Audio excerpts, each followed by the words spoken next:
Bienvenue sur les podcasts de la maison. Ce dimanche, le message vous est apporté par Camille Ledilly. Bonne écoute.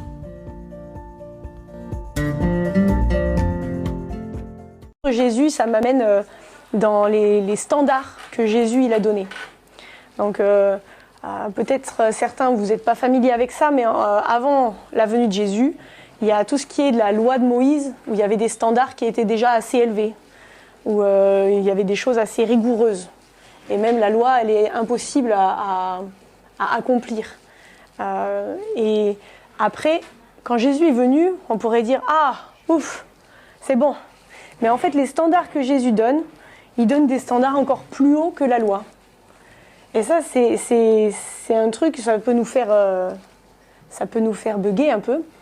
Ça peut nous faire dire, ça sert à quoi alors ? Par exemple, dans Matthieu 5, il est parlé de ces standards que Jésus donne. Jésus, il dit, vous avez entendu qu'il a été dit aux anciens, donc il parle de la loi, tu ne tueras point. Celui qui tuera mérite d'être puni par les juges. Mais moi, donc Jésus qui dit, je vous dis que quiconque se met en colère contre son frère mérite d'être puni par les juges. Et que celui qui dira à son frère raka, c'est-à-dire fou, mérite d'être puni par le Sanhédrin. Le Sanhédrin, c'était le jugement religieux de l'époque. Et que celui qui lui dira insensé mérite d'être puni par le feu. Un peu plus loin, parce qu'il y a plein de listes comme ça de ces standards, j'en ai pris quelques-uns, qui peuvent nous parler peut-être un peu plus. Vous avez appris qu'il a été dit « Tu ne commettras point d'adultère ». Mais moi, je vous dis que quiconque regarde une femme pour la convoiter a déjà commis un adultère avec elle dans son cœur. Ensuite, encore beaucoup d'autres choses. Puis Jésus dit encore, vous avez appris qu'il a été dit, tu aimeras ton prochain et tu haïras ton ennemi. Donc ça, c'est quelque chose qui est naturel et qui était même presque normal. Mais Jésus, il dit, mais moi, je vous dis, aimez vos ennemis, bénissez ceux qui vous maudissent, faites du bien à ceux qui vous haïssent et priez pour ceux qui vous maltraitent et qui vous persécutent. Et encore après, pour finir ce chapitre 5, le verset la phrase qui nous tue tous. Soyez donc parfaits, comme votre Père Céleste est parfait. Donc tout va bien, vous pouvez rentrer chez vous. Soyez bénis et soyez parfaits, ça a l'air accessible. Mais faites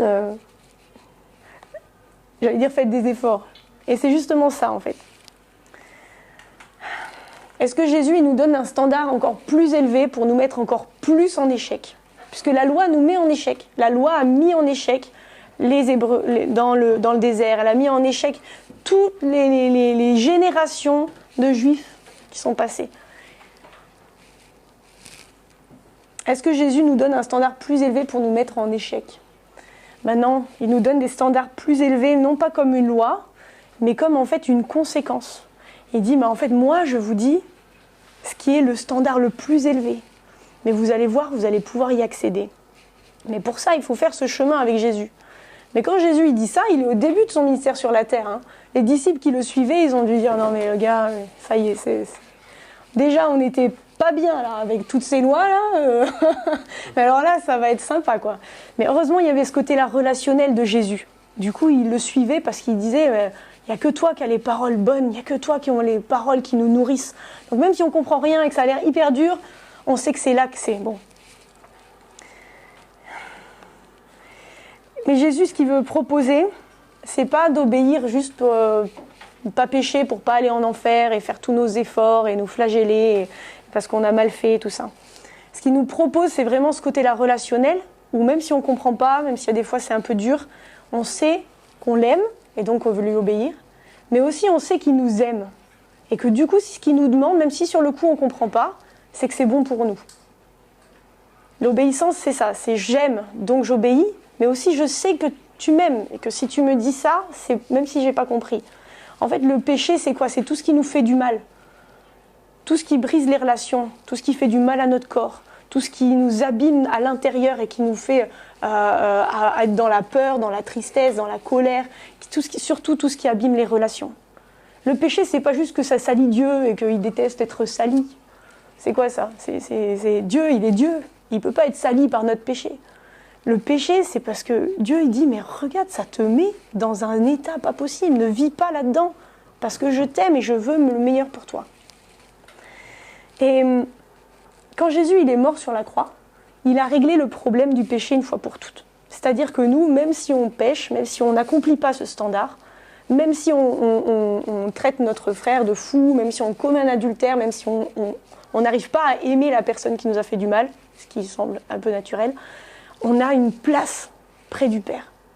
On a une place dans la présence de Jésus, même si on n'arrive pas à ce standard. Parce que le péché, c'est réglé une fois pour toutes. Mais par contre, alors comment faire? Comment accéder à ce standard? Parce que Jésus, il est mort sur la croix, ça a réglé le problème du péché, mais ça n'a pas réglé le problème de notre cœur pour l'instant. Ça n'a pas réglé le problème du cœur de l'humanité. On le voit, ça fait 2000 ans et il y a des choses qui se sont améliorées quand même. La mortalité infantile, plein de choses se sont améliorées. Mais il y a le cœur de l'homme n'a pas été changé profondément. Qu'est-ce qui peut changer profondément le cœur de l'homme?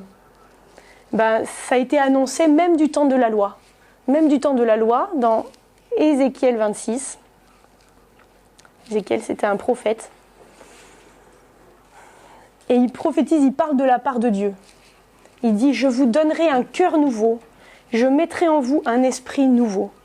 J'ôterai de votre cœur, j'enlèverai de votre cœur, le cœur de votre corps, le cœur de pierre, et je vous donnerai un cœur de chair.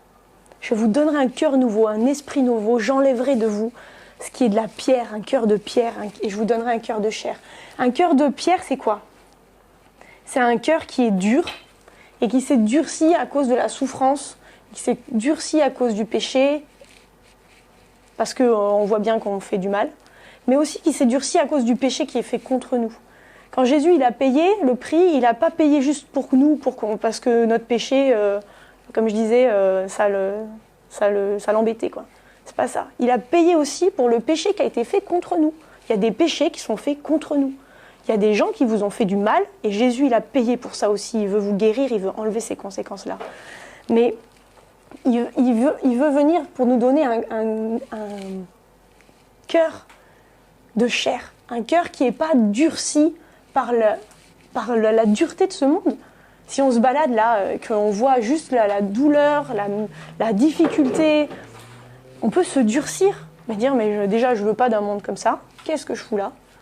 Et aussi dire mais moi je vais me protéger de tout ça, je vais me rendre insensible à la difficulté des gens, je vais m'écarter, je vais vivre ma vie et puis en fait tant pis pour vous les autres qui avaient mal. Et ça c'est un cœur qui est dur. Et c'est pas un cœur qui est proche du cœur de Dieu, parce que Dieu justement veut nous mettre en relation les uns avec les autres et nous dit aimez-vous les uns les autres. Et du coup, ce que le Seigneur il propose, c'est de nous donner un esprit nouveau. Et qu'est-ce que c'est que cet esprit? Pour le savoir, on va parler de Pierre. Alors Pierre, c'était qui? C'est un des disciples de Jésus. Et puis quand j'ai regardé l'histoire de Pierre, ça m'a vraiment touchée parce que je me suis dit, on est plein à se réunir là régulièrement et quelque part, la plupart d'entre nous, on est sur un chemin qui peut être à un moment donné l'endroit où est Pierre dans son parcours. C'est-à-dire Pierre, à un moment donné, il a été rencontré par Jésus. C'est pas lui qui a couru derrière Jésus, c'est Jésus qui est venu pour le toquer à la porte de sa vie. Mais ça a été tout un chemin. Et chacun d'entre vous ici, vous êtes dans un chemin avec Jésus. Et Pierre, il est passé d'être le gars qui va à la pêche tous les jours pour nourrir sa famille, à être le gars sur qui Jésus a dit « Je construirai mon église sur toi ». Et qui après a écrit des épîtres qui sont lus dans la Bible aujourd'hui et sur lesquels on s'appuie pour construire nos vies de chrétiens. Et Pierre, il a eu un parcours. Au début, il a débuté une histoire avec Jésus. Il commence par apprendre, par tout découvrir. Il pense que Jésus, c'est un rabbin qui un jour va prendre les armes et il va virer les Romains de chez lui, quoi. Donc il est tout content. Ah, on va virer les Romains. Et puis il voit que Jésus, il n'a pas l'air d'être très intéressé par tout ça. Et Jésus, ce qu'il fait, c'est aimer les gens, c'est répondre à leurs besoins. Il guérit les gens par centaines, il multiplie les pains. Et Pierre, il est questionné par tout ça. Mais ça ne change pas son cœur encore.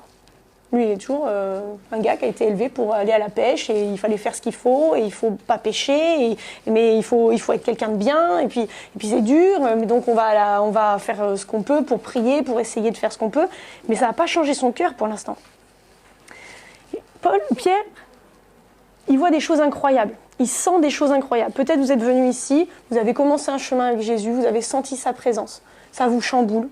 Vous ne savez pas quoi en penser. Peut-être il y a des choses auxquelles vous adhérez, peut-être il y a des choses auxquelles vous adhérez pas du tout. Et vous vous dites, bon ça par contre, non, ça c'est pas moi. Et vous avez le droit. Je pense que Pierre, il y a des fois où il a dit, bon Jésus, là il exagère un peu.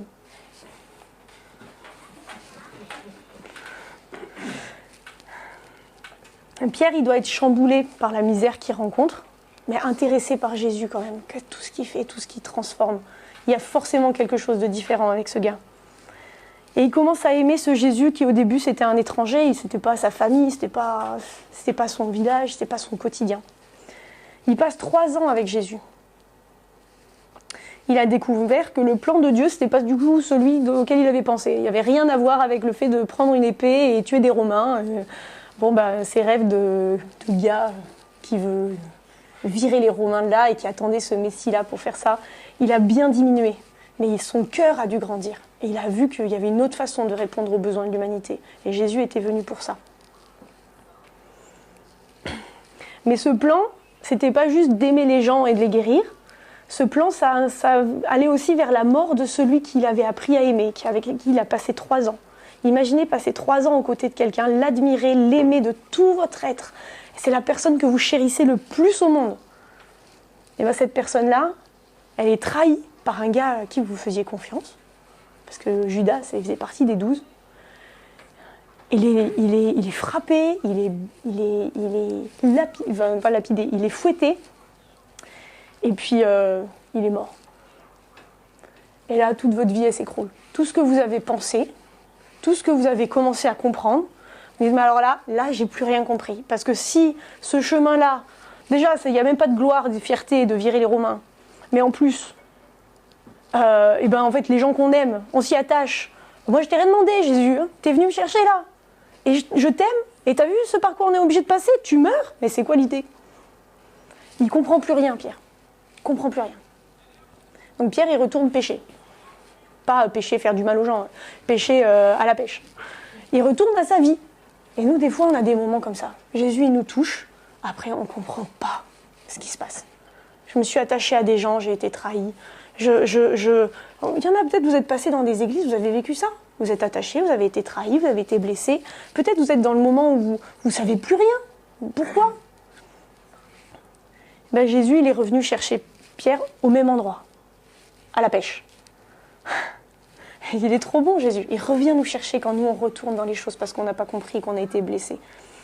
Et puis, Jésus, il se montre à nouveau, il est ressuscité. Incroyable. Et puis il va repartir. C'est quoi l'idée? C'est les montagnes russes, ce Jésus.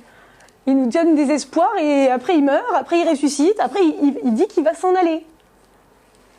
Et en plus il dit qu'il va se passer quelque chose d'encore mieux. Mais qu'est-ce qui peut être mieux que Jésus? Quand on est Pierre, qu'on a passé 3 ans avec celui qu'on aime le plus au monde. Il ne peut rien avoir de mieux.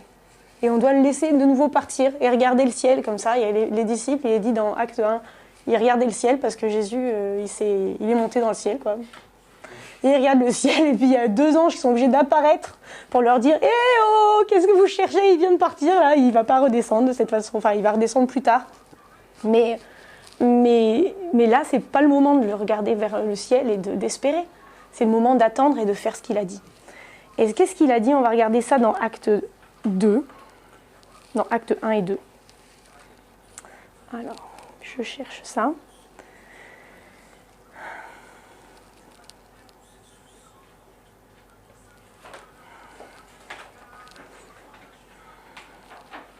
Donc quand Jésus se trouvait encore avec les disciples, il est dit, comme il se trouvait avec eux, il leur recommanda de ne pas s'éloigner de Jérusalem, mais d'attendre ce que le Père avait promis, ce que je vous ai annoncé, leur dit-il. En fait, il leur en avait déjà parlé, mais ils n'avaient pas compris. Car Jean-Baptiste, il a baptisé d'eau, mais vous, dans peu de jours, vous serez baptisés du Saint-Esprit. Et là, encore, les apôtres, ils n'ont pas compris. Ils ont dit, est-ce que c'est dans ce temps-là que tu vas rétablir le royaume d'Israël? Parce qu'ils voulaient encore bouter les Romains hors de ce lieu, quoi. C'était encore accroché, là. Et là, Jésus, il a dit, c'est pas à vous de connaître ces temps-là. Mais vous recevrez une puissance, le Saint-Esprit survenant sur vous, et vous serez mes témoins à Jérusalem, dans toute la Judée, dans la Samarie, jusqu'aux extrémités de la terre. Et après avoir dit ça, il fut enlevé pendant qu'il le regardait. Et une nuée le déroba à leurs yeux. Et alors, voilà, après, c'est toute l'histoire avec les anges qui le regardent, c'est incroyable. Et du coup, après, ils ont attendu, ils ont fait ce qu'ils pouvaient, ils ont tiré au sort un nouvel apôtre pour remplacer Judas. Enfin, ils se sont occupés, quoi. Ils attendaient, quoi. Ils essayaient de faire par un peu, on attend, quoi, et puis on essaye de faire ce qu'on pense qui est bien. Et puis, du coup, il s'est passé quelques dizaines de jours, et le jour de la Pentecôte, donc c'est une fête juive à la base, c'est Shavuot, eux ils avaient l'habitude de se réunir pour ces fêtes-là. Le jour de la Pentecôte, ils étaient tous ensemble dans un même lieu. Tout à coup, il vient du ciel un bruit comme celui d'un vent impétueux. Le truc, c'est surnaturel, il y a des effets spéciaux, c'est magnifique, c'est magique, on dirait. Il remplit toute la maison où il était assis, donc le vent, le bruit du vent, il remplit toute la maison où ils étaient. Des langues, donc comme des langues de feu, leur apparurent séparées les unes des autres et se posèrent sur chacun d'eux. Et ils furent tous remplis du Saint-Esprit. Ils se mirent à parler en d'autres langues selon que l'Esprit leur donnait de s'exprimer. Et après, il y a des gens qui arrivent, qui disent « Mais pourquoi ils parlent ma langue ?» Alors que moi, je sais qu'ils ne parlent pas normalement le phénicien et toutes les autres langues. Et ça, c'est une des manifestations du Saint-Esprit, le fait de parler des langues qu'on ne connaissait pas avant. Il se passe tout ça. Il y a des gens qui se moquent, qui disent qu'ils sont ivres. Donc ça donne quand même un effet, le Saint-Esprit peut donner des effets spéciaux quand même. Mais Pierre, à ce moment-là, il va et il prêche. Et il va expliquer tout ce que Jésus a fait, pourquoi il l'a fait, pourquoi ils sont dans cet état-là. Et il leur prêche la bonne nouvelle que Jésus est venu pour amener. Mais Pierre, si on regarde avant, parce qu'il y a un avant comment Pierre était, je vous ai parlé de Pierre, de ses hauts et de ses bas, mais Pierre, au milieu de tout ça, il a toujours eu son caractère. Le caractère de Pierre, c'est d'être un impétueux. Donc Pierre, il y a les introvertis et les extravertis. Pierre, c'était définitivement l'extraverti de service. Celui qui a toujours quelque chose à dire, celui qui a toujours quelque chose, et puis surtout, il pense qu'il sait mieux que tout le monde. Si Jésus propose un truc, c'est toujours moi, et tout ça. Mais Pierre, il est impétueux, mais il n'arrive pas à aller au bout de ce qu'il veut. Il aime Jésus vraiment.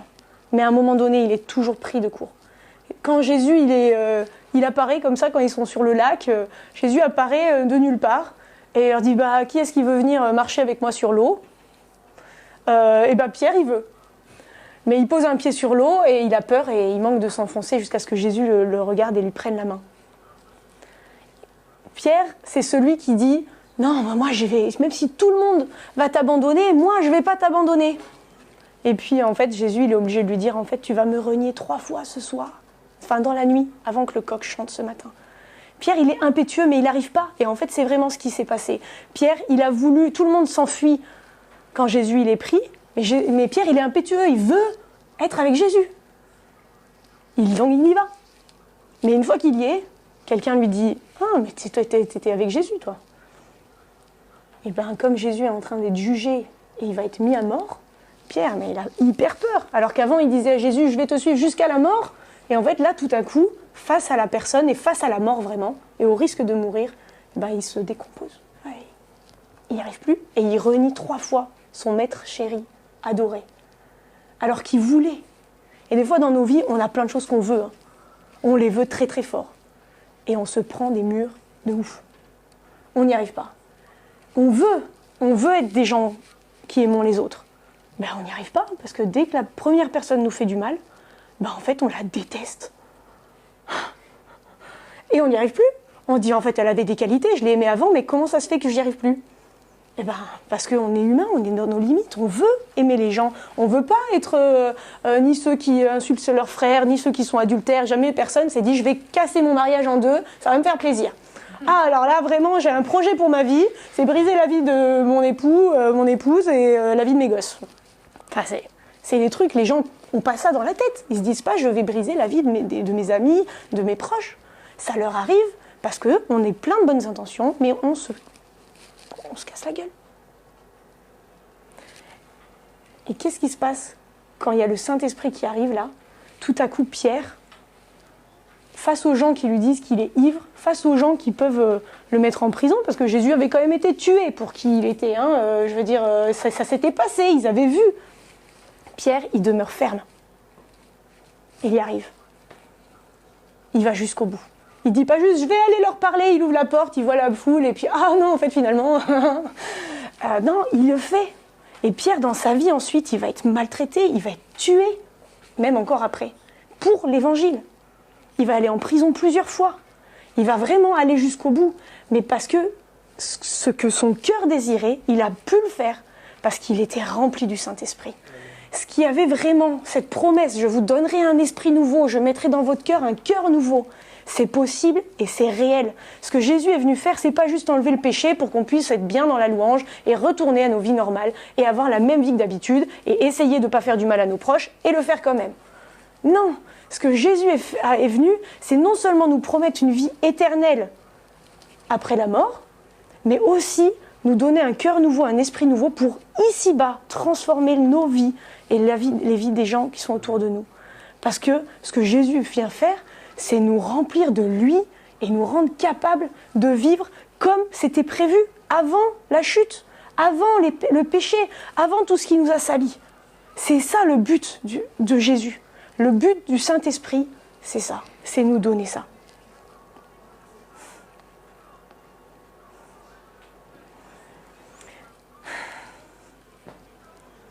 Alors, je ne sais pas vous, mais moi, je suis très contente d'avoir le Saint-Esprit dans ma vie qui m'aide à faire ça. Et si vous avez soif, si vous voulez ça dans votre vie, vous pouvez l'avoir. Si vous l'avez déjà vécu et que c'est loin, vous pouvez demander à être renouvelé. Si vous n'avez jamais vécu ça et que vous le voulez, vous pouvez l'avoir. C'est accessible pour tout le monde à cause du sacrifice de Jésus. Jésus, avant tout ça, au début de son ministère, Jésus, il a dit, si quelqu'un a soif, qu'il vienne à moi et qu'il boive. Si quelqu'un croit à moi, des fleuves d'eau vive couleront de son sein.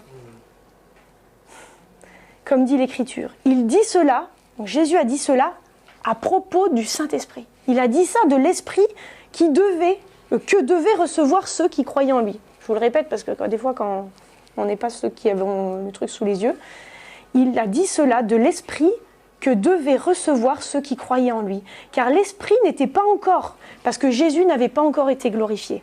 Donc il fallait que Jésus soit enlevé dans le ciel. Il fallait que vraiment il s'en aille. C'est pour ça qu'il a dit, il faut que je m'en aille. Mais il y aura meilleur, il y aura mieux pour vous.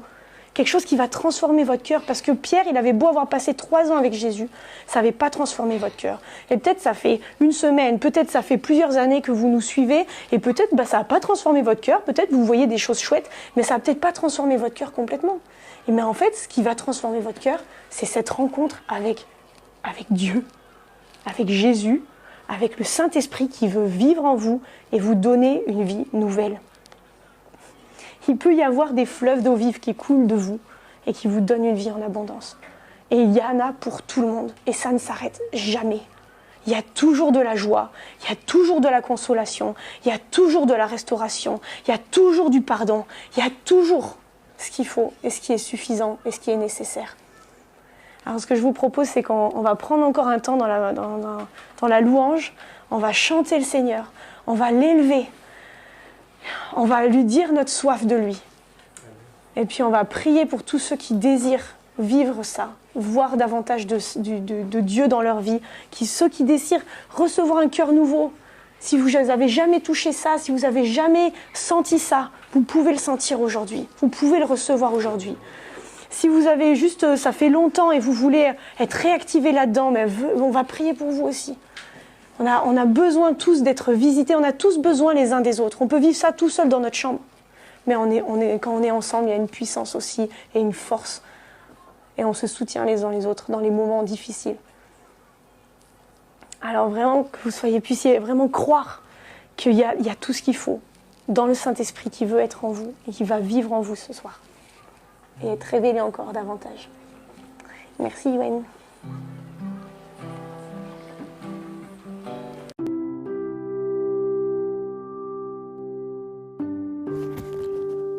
Quel magnifique message de la part de Camille.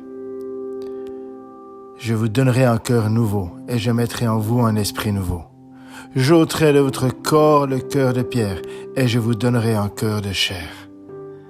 Dieu fait toutes choses nouvelles en son temps par son Saint-Esprit. Et s'il l'a fait pour Pierre et pour beaucoup depuis plus de 2000 ans maintenant, il peut le faire aussi pour toi. Alors là où tu es en écoutant ce podcast, je t'invite juste à t'arrêter et à ouvrir ton cœur et ton être entier à la présence de Dieu. Tu peux prendre un temps dans la louange, mettre en CD ou écouter sur un podcast, sur Spotify ou autre, ou sur YouTube de la louange. Mais j'aimerais prier pour toi, pour que le Saint-Esprit puisse te visiter maintenant et te remplir tout à nouveau. Reçois maintenant cette visitation du Saint-Esprit qui te transforme complètement, parce que Dieu veut mettre sa vie en toi et te remplir pour que sa vie et son esprit triomphent de toi et te transforment. C'est ainsi que tu pourras suivre Jésus, non pas par tes propres forces, mais par son esprit qui vit en toi et qui te transforme. Si tu as besoin de prière, si tu as besoin d'accompagnement dans les combats ou dans les choses que tu vis, n'hésite pas à nous contacter. Tu peux nous écrire un mail à contact@égliselamaison.fr ou nous écrire par les réseaux sociaux en allant sur Église la Maison. Et nous voulons vraiment être là pour toi, te bénir, t'accompagner et t'encourager. Que le Saint-Esprit te remplisse. Sois béni et à très bientôt.